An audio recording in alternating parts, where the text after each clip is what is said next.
நிழல் நம்ம மேல பட்டா போருமா. ரதச்சாயாம் சமாக்ரம்ய பிரம்மஹத்யாம் யபோகதி. அந்த ரதத்துக்கு பின்னாடியே வரும்போது அது நிழல் பட்டாலே மகாபாவம் பிரம்மஹத்தி பாவம் சொல்லியிருக்கு. அதுவே காதன் இருக்காங்க திருவிடமருதூர்ல. அந்த பிரம்மஹத்தி பாவம் கூட போயிடும். தத்ரேணு சம்சக்தவபுஹு த்ரிவிதாம் பாபசம்ஹதிம். இந்த ரதம் போகும்போது பக்தாலாம் போறாலே அந்த பாத தூளி பட்டாலே போலும் சொர்க்கங்க ஸ்நானஜம் பலம். சொர்க்க கங்கையில குளிச்சா என்ன பலனோ அதுக்கு அவ்வளவு அந்த பலன். நடுவுல மழை பெஞ்சு ஒருவேளை குழன்னு தண்ணி இருந்ததுன்னா அதனால என்ன ஆயிடும்னா தத்ரயே பிரணிபாதமம்ஸ்து குர்வதே வைஷ்ணவோத்தமாக அநாதிவ்யூட பங்காம்ஸ்தே. நம்முடைய மனசுல உள்ள அழுக்கெல்லாம் நீங்கிடும் என்று சொல்றார்.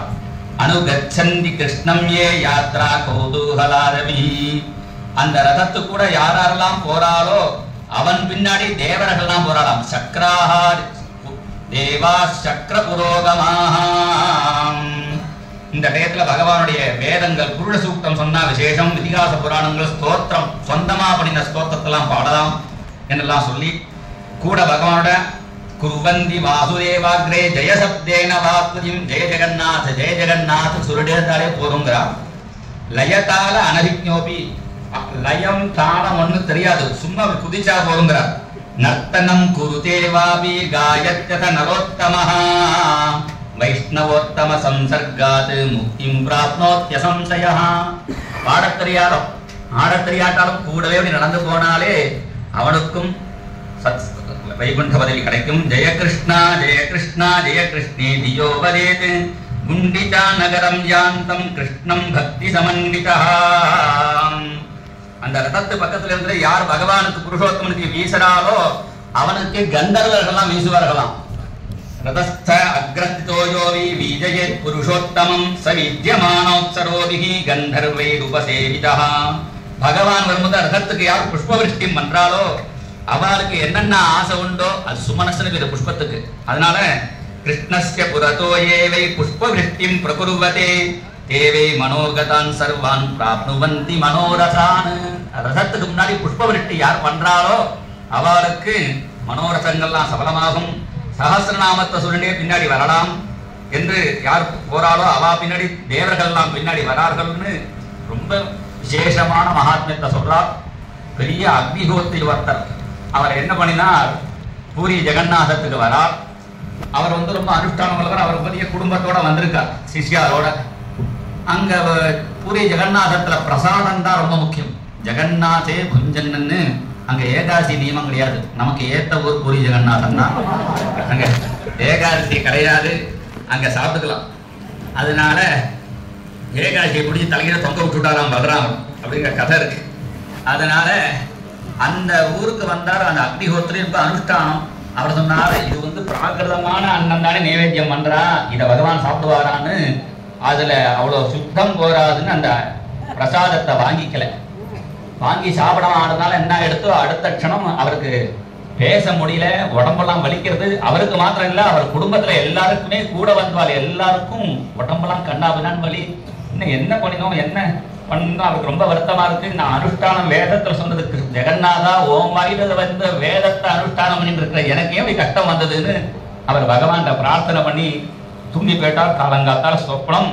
அந்த சொப்பனத்துல பார்த்தா மகாலட்சுமியே அங்க சமைக்கிறார். சூட்சும ரூபத்துல ஜெகநாதத்திலே மகாலட்சுமியே சமைச்சு அங்க வந்து நைவேத்தியம் கொடுக்கும்போது கிருஷ்ணனே இதை வாங்கி சாப்பிட்றான். சாப்பிட்டுட்டு பாக்கி இருக்கிறத பிரசாதத்தை அந்த இதுல கிருஷ்ணனே போடுறத பாக்கறா. ஆஹா, நான் தப்பு பண்ணிட்டேனே, அவ்வளவு சுத்தம் இல்லைன்னு நினைச்சுட்டேனேன்னு வருத்தப்பட்டு இருக்கும்பொழுது பகவான் என்ன பண்றார், பிரசாதம் கை வாங்கி சாப்பிட்டுட்டு கொஞ்சம் அவர் கையில கொடுக்குறார். அவர் வாங்கிட்டா சொப்பனம் கலைஞ்சிருது, கையில பிரசாதம் இருக்கு. ஆனா அது சொப்பனம் இல்லை, புரிஞ்சுட்டார். ஆஹா, பகவானே சாப்பிட்றாருன்னு உடனே அவருக்கு உடம்பு சரியா போயிடுத்து. நேரா வந்து பகவானை பார்த்து அந்த பிரசாதத்தை குடும்பத்துல இருக்கிற எல்லாரையும் சாப்பிட சொன்னார். எல்லாருக்கும் உடம்பு வலியெல்லாம் சரியா போய் பேச முடியாம இருந்து அவர் பேச ஆரம்பிச்சாருன்னு ஆச்சரியமான சரித்திரம். பூரி ஜெகநாதத்தை பத்தி சொன்னா ஒரு வாரம் சொல்லணும். அவருடைய விஸ்தாரமாக இந்த ஸ்கந்த புராணத்துல வர்ணிச்சிருக்கு. இருந்தாலும் இன்னும் ஒரு சரித்திரத்தை சொல்றேன். பகவான் வந்து அந்த பூரி ஜெகநாதம் பக்கத்துல ஒரு பாகவதர் இருந்தார். எல்லா ஊர்லயும் பகவான் பலவிதமா இருப்பார். இங்கே கொஞ்சம் கை கால்லாம் அப்படி குடம் மாதிரி ஏன் இருக்காருன்னா அதுக்கு ஒரு கதை வைஷ்ணவ சமீதியில் அண்ணா சொல்றார். டெய்லி அந்த பூரி ஜெகநாதத்துல ஒரு பக்தர் இருக்கார், அது பக்கத்துல அவர் ஒரு நியமம் வச்சிருக்கார். யாராவது பாகவதாளுக்கு பாத பூஜை பண்ணி அந்த தீர்த்தத்தை சாப்பிட்டவருக்கு தான் சாப்பிடணும்னு ஒரு நியமம். நம்மளும் ஏதாவது ஒரு நியமம் வச்சுக்கணும். நம்ம நியமம் வச்சுருக்கோம், காலம்புற காப்பி, 8 மணிக்கு டிஃபன், மத்தியானம் சாப்பாடு, அந்த மாதிரி நியமம்லாம் இல்லை. நம்ம குருஜி மாதிரி ஏதாவது நல்ல நியமமா நம்ம வச்சுக்கணும். அது நாம பிரசாரம், இப்படி பல நியமங்கள் அவர் வச்சிருக்கார். எத்தனை கும்பாபிஷேகம் அண்ணா என்னெல்லாம் மனசுல நினைச்சாலோ அதை நடத்துறது நம்ம குருஜி. அதனால ஒரு உத்தமமான ஒரு குருவும் அவர் தான், உத்தமமான சிஷ்யரும் அவர் தான். அதனால எனக்கு நான் சில இது அனுபவத்தினால சொல்றேன். அதனால இப்ப விஷயம் என்னடான்னா, அவர் டெய்லி ஒரு நியமம் வச்சிருக்கார். யாராவது பாகவதாளுக்கு பாத பூஜை பண்ணி தீர்த்தம் சாப்பிட்டுட்டு தான் சாப்பிடணும்னு. ஒரு நாளைக்கு யாருமே பாகவதால் வரல, வந்து மாமி சொன்னா நாளைக்கு 2 பாகவதால பூஜை பண்ணி அட்ஜஸ்ட் பண்ணிவிடலாம், அப்படி இன்னைக்கு சாப்பிட்டு போனா அப்படி நம்ம அட்ஜஸ்ட் பண்ணலாம். பார்த்தா நாளைக்கு சேர்த்து 2 அத்தியாயம் படிக்கலாம், நாளைக்கு 2 அத்தியாயம் சேர்த்து படிக்கலாம்னா அது பெண்டிங்ல ஆயிடும். அப்புறம் நிறைய ஒரு மாசம் சேர்த்து படிக்கிற மாதிரி. அதனால அவர் சொல்லிவிட்டார், அன்னைக்கு நியமம் ஆனாதான் சாப்பிடறதுன்னு வச்சுட்டார். 4 மணி 3 மணி 4 மணி ஆச்சு. அப்பதான் ஒரு வயசான ஒரு பாகவதர் வரா, பஜனை பண்ணிட்டு ஹரே ராம ஹரே ராம ராம ராம ஹரே ஹரே ஹரே கிருஷ்ண ஹரே கிருஷ்ண கிருஷ்ண கிருஷ்ண ஹரே ஹரே ஹரே ராம ஹரே ராம ராம ராம ஹரே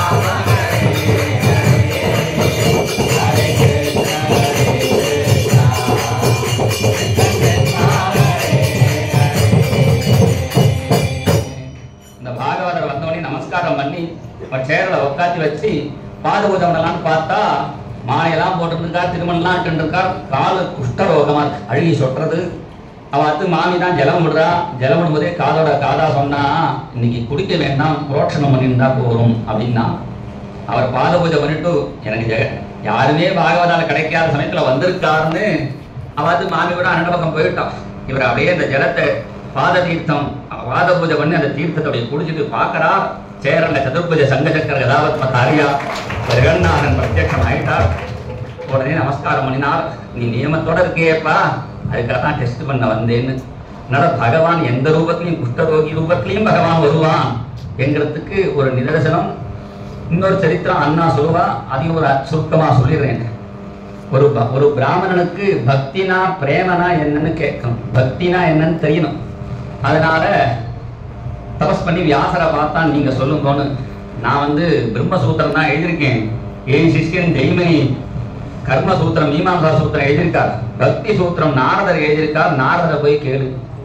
நாரதரை பார்த்து பக்தி என்னன்னு கேட்க நாரதர் சொன்னார், நான் சூத்திரம் எழுதியிருக்கேன், தியரி வேற அனுபவம் வேற. நான் சூத்திரம் எழுதியிருக்கேன், எனக்கு அனுபவம் இல்லை. பிரகலாதன் தான் உண்மையான பக்தன், பக்த சாம்ராஜ்ய சக்கரவர்த்தின்னு பகவானே மடியில உட்காந்து வச்சு பட்டாபிஷேகம் பண்ணியிருக்கார். அவரை போய் கேட்போம்னு இந்த நாரதரும் பிராமணனும் அந்த பிரகலாதன் கேட்க, பிரகலாதன் சொன்னான், ஏகாந்த பக்திர் கோவிந்தேய சர்வத்திர தீட்சணம்னு. எல்லா இடத்துலையும் பகவானை பார்த்தே தவிர நான் கைங்கரியம் ஒண்ணுமே பண்ணல. பக்தன் தான் உழைச்சி கைங்கரியம் பண்ணணும். சில பேருக்கு இங்க பதிலுக்கு வர முடியாது, இங்க கைங்கரியம் பண்ணிட்டு இருப்பா. அவளை விட இங்க இருக்கிறவருக்கு பாக்கியம் என்ன கேட்டா, அவதான் பக்தைகி பாகவதேசக. அந்த கைங்கரியம் பண்றவாருக்கு அந்த பொறுப்பு இருக்கு. சுமந்த அண்ணா மாதிரி இங்க இருக்கார் பாருங்க, அந்த கைங்கரியம் பண்றவாருக்கு அதுதான் முக்கியம். அதனால ஹனுமான் தான் கைங்கரியம் பண்ணியிருக்காருன்னு ஹனுமான்கிட்ட போய் கேட்போன்னு ஹனுமான்கிட்ட போய் சொல்ல, நீங்க தான் பாகவதர் கைங்கரியம் பண்ணிருக்கேன். ஹனுமான் சொன்னாலும் கைங்கரியம் பண்ணினா போறாது, பகவான் நினைச்சு அழணும், கைங்கரியம் பண்ணணும். ரெண்டும் பண்ணினவன் உத்தவன் தான். கைங்கரியம் பண்ணினான், அழவும் அழலாம். அவன் தான் உண்மையான பக்தன் என்று சொல்ல, உடனே நாரதர், அந்த பிராமணன், பிரகலாதன், ஹனுமான் எல்லாரும் உத்தவனை பார்க்க, நீதான்ப்பா பக்த சிரேஷ்டன், உன்னோட ஒரு பக்தன் கிடையாது. உத்தவஹா அன்பபி மன்னியூனஹா, என்னோட ஒரு குறை கூட சின்னவன் கிடையாது, என்னோட பெரியவன் என்று பகவான் சொன்னாரே, நீதான்ப்பா பக்தன் என்று சொல்ல, எனக்கு பக்தின்னு கொஞ்சம் இருக்குன்னா அது என்னோட மகிமை இல்லை. அன்னைக்கு கோபிகளுடைய பாததூரில புரண்டேன். வந்தே நந்தம் ரஜஸ்திரீனாம் பாதரேணும் அபீக்ஷ்ணசா யாசாம் ஹரிகதோத்கீதம் புனாதி புவனத்ரயம். அந்த பாத ரேணுங்கிற ஏக சப்தம், ஒரு வச்சனம், ஏக வச்சனம். ஒரு பாத ரேணு வருமா, நிறைய பாத வேணுமா, அந்த ஒரு ரேணு கூட வேண்டுமா, பாத ரேணு கால் அரை முக்கா சொல்லே, அந்த ஒரு ரேணு கூட வேண்டாம், பாத ரேணும் அபீஷ்ண சகா, கால் ரேணு போறோம் எனக்கு. அந்த கால் ரேணுடைய பட்டதுனாலதான் எனக்கு பக்தினா கோபிகைகளுடைய பெருமை என்று சொல்ல. கோபிகைகள்கிட்ட கேட்க எங்களுடைய குருமார்கள் அவரோட கூப்பிருக்கு லலிதா விசாகான்னு, அவாள்கிட்ட போய் கேளுமோன்னு. அவாள்கிட்ட சொன்னா எங்களுக்கு பக்திக்கு காரணம் ராதா தேவி தான் என்று சொல்ல. அப்படியா, ராதா தேவியை பார்க்கலாமா, பார்க்க முடியாது, கிருஷ்ணன் அனுமதி இல்லாம ராதா தேவி யாருக்கும் தரிசனம் கொடுக்க மாட்டா என்று சொல்ல. உடனே கிருஷ்ணன் எங்க இருக்கான், உடனே துவாரகையில போய் பார்க்க, துவாரகையில கிருஷ்ணன் இல்ல, இப்ப அத்தையாத்துக்கு பேருக்கா, கிருஷ்ணனோட அத்தை சுததேவின்னு பேரு. அந்த சுததேவியை தான் உத்கல தேச ராஜா புருஷோத்தம அந்த ராஜா கல்யாணம் பண்ணியிருக்கார். அத்தையாத்துக்கு லீவுக்கு மே மாசம் ஏப்ரல் மாசம் லீவுக்கு பேருக்காரு என்று சொல்ல. உடனே எல்லாரும் அங்க வரா. அந்த நீலோ கோகாமுகா, எத்தனை புண்ணிய மலைகள் இருக்கு சொல்லும் பொழுது பாகவதத்துல நீலஹா, நீலாச்சலத்தை எடுத்து சொல்றா. அந்த நீலாச்சலத்துல பகவான் அங்க இருக்கார். அந்த மலை மேல நின்னுண்டு பலராமர் சுபத்ரா எல்லாரோட பார்த்துட்டு இருக்கா சமுத்திரத்தை. அங்கிருந்து வந்தான் பிராமணன் நாரதர், பிரகலாதன், ஹனுமான், அந்த உத்தவன் எல்லாரும் வந்து இது மாதிரி ராதாதேவி பக்தினா என்னன்னு கேட்டார். ராதையை பார்த்தா தான் தெரியும் சொன்னா. ராதாதேவியை பார்க்கறதுக்கு பர்மிஷன் வேணும் என்று சொல்ல, ராதேன்னு சொன்ன அடுத்த க்ஷணம் ராதே ராதேன்னா கிருஷ்ணன் உருக ஆரம்பிச்சுட்டான். கிருஷ்ணன் உருகி கைகாலெல்லாம் உருக ஆரம்பிச்சுட்டு, கிருஷ்ணன் உருகதை பார்த்து பலபத்திர உருக ஆரம்பிச்சுட்டார். பலபத்திர உருகதை பார்த்து சுபத்ரா தேவி உருக ஆரம்பிச்சுட்டா. உடனே நாரதருக்கு என்ன பண்ணு தெரியல, மனசுல சந்தோஷம் இருந்தா கூட உடனே ஓடுவி கதாச்சித் காளிந்தி கடபுவி சரண் உத்தமமுகாத் பரம் ராதா தேவ்யா விரஹஜனிதம் தீனவசனம் சமாகர்ண்யக்லானிம் வபுஷினிதராம் பிராப்தவனகம் கதாவீக்ஷே கிருஷ்ணம் ஹலதர சுபத்ரா சஹசரம் ஸ்மரன் விருந்தாரண்யம் ஜலதி புலினம் பூருகவ்ருதம் ததா வைஷ்ணீம் ராதாம் இதர மகிஷீம் கோஷயுவதீः நடன் சௌக்கியம் பிராபம் ரதபுவனஜம் யோரகசிதம் கதாவீக்ஷே கிருஷ்ணம் ஹலதர சுபத்ரா சஹசரம். அங்க ருக்மிணி சத்யபாமையெல்லாம் இருக்கா. அவளை கோபிகாஸ்திரிகளாக ஆக்கி அது அவ எப்படி வேஷம் போட்டுப்பாலோ அது மாதிரி போட்டு அழைச்சின்னு வர உடனே கிருஷ்ணன் அங்க ஒரு ராசம் பண்ணினான். அப்படியே பிரேமன்னா சொல்லி வாயால சொல்ல முடியாது, அனிர்வச்சனீயம் பிரேமஸ்வரூபன்னு உருகி காமிச்ச கிருஷ்ணன் நம்ம ஜெகநாத கிருஷ்ணன்.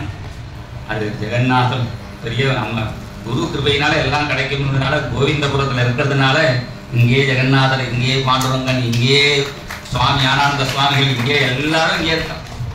அதனாலதான் கபீர்தாசர் சொல்றா, யார் பகவான் நாம சொல்லியோ ராம கோவிந்த ஹரி பஜோ ரே பையா ராம கோவிந்த ஹரி கதத்த கபீரா ஜோ முக நாம நஹி ஓ முக தூல பரி பஜோ ரே பையா ராம கோவிந்த ஹரி. யார் பகவான் நாம சொல்றதையோ அவன் வாயில மண்ணள்ளி போடுங்கிறார். கோமுக தூலபதி இப்படி ஒரு பாகவதரை சொல்லாமா கபீர்தாசர்னா? அவர் மண்ணள்ளினா வெறும் மண்ணால் சொல்ல, கோவிந்தபுரம் மண்ணள்ளி வாயில போட்டா அவனுக்கு பகவன் நாமம் ராமநாமம் வந்துடும் என்று அதுதான் சொல்றா. ஜெய்போல் சத்குருநாத் மகாராஜ் கி ஜெய், ஜெய்போல் ஜெய் ஜெகநாத் பகவான் கி ஜெய்.